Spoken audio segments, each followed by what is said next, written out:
Good evening, and we appreciate you joining us tonight. I'm Lauren Maloney. Those storms Dylan just mentioned packed a punch, and now the cleanup is underway in some areas. It could take some time.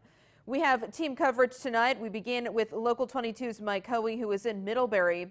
He is live at the scene of wind damage that left 2 people hurt. Mike? Well, Lauren, the 2 injured people live here on Painter Road, but one house down and across the road from where we are right now. There's a particular reason besides the downed tree that you see why I'm in front of this yellow home. I'll get to that in a moment. Those 2 injured people, though, have had their garage at their home destroyed, as well as their car. Their home is also uninhabitable. Painter Road also still closed at this hour of the evening.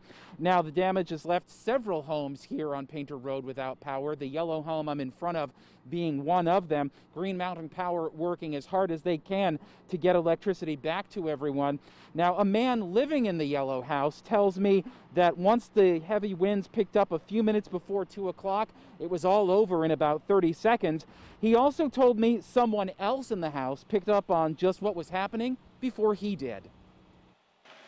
All right, but the cat was kind of laying right there beside of me, and man, he sensed that thunderous noise first, and bang, he was gone down cellar before I knew it. I haven't seen him since.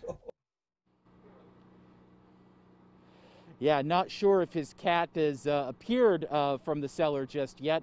Ernest himself is still okay, although, again, without power for the time being.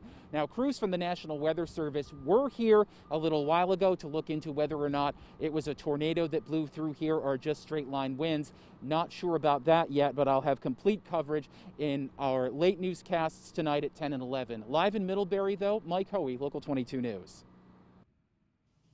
We will also have more from Jericho later on tonight. Let's get to our coronavirus statistics this Friday.